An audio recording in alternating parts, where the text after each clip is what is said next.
आज देखेंगे कुछ जीके से इम्पोर्टेंट जीके। पृथ्वी का सबसे गहरा भाग मेरियाना गर्त किस महासागर में है? तो प्रशांत महासागर में है। भारतीय गणराज्य का दक्षिणतम बिंदु कौन सा है? तो इंदिरा पॉइंट सबसे दक्षिणतम बिंदु है। और वो दक्षिणतम स्थान कौन सा है? तो कन्याकुमारी। थार मरुस्थल भारत का किस राज्य में है? राजस्थान में है। और किस भाग में है? तो पश्चिमी भाग में है।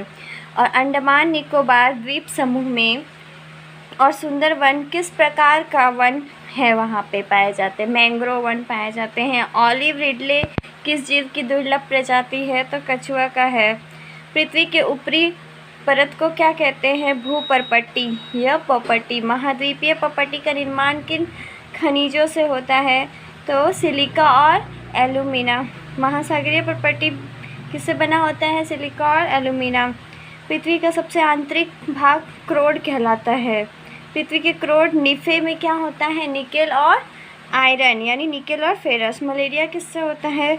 मादा एनोफिलीज मच्छर से होता है। परजीवी पौधा कौन सा है आपका? अमर बेल। अमर बेल है आपका। पृथ्वी के क्रोड से निकली हुई मैग्मा क्या चट्टान कहलाती है? मैग्मा मतलब आग से निकलती है, इसलिए आग्नेय सेल कहते हैं, है ना। और जो महीन दाना बना होता है आग्नेय सेल से, उस सेल को क्या कहते हैं? बेसाल्ट। और जो मोटा दाना बना होता है उसे ग्रेनाइट कहते हैं। वो बहिर्मुखी आग्नेय सेल होता है बेसाल्ट महीन दाने, और ये अंतर्भेदी सेल होता है जो मैग्मा से ही बनता है, वो मोटा मोटा दाना ग्रेनाइट कहलाता है। दक्कन का पठार किस प्रकार के सेलों से बना है? तो ग्रेनाइट से बना है। सोना पेट्रोलियम कोयला क्या है? जीवाश्म ईंधन है।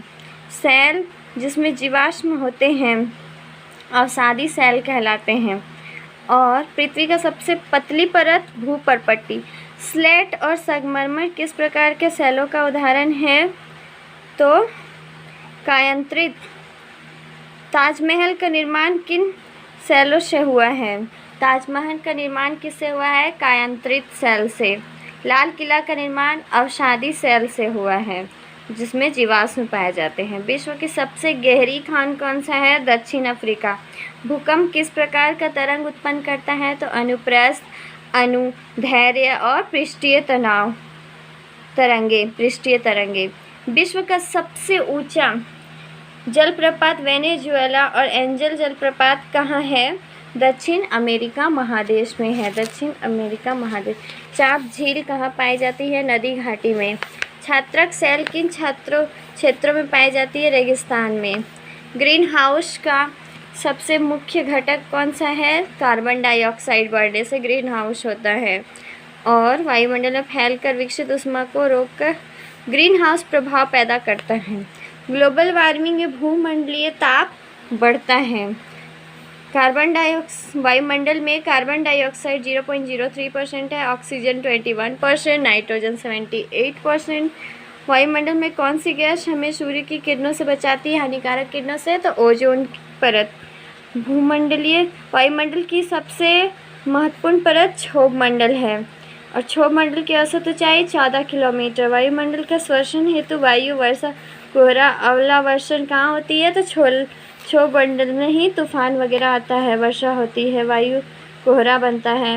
वायुमंडल में कौन सा परत बादलों से और मौसमी संबंधी घटनाएं होती है? समताप मंडल में। ये गलत नहीं दिया है? बादल और मौसम संबंधी घटना समताप मंडल में होती है। और हवाई जहाज भी चलता है समताप मंडल में।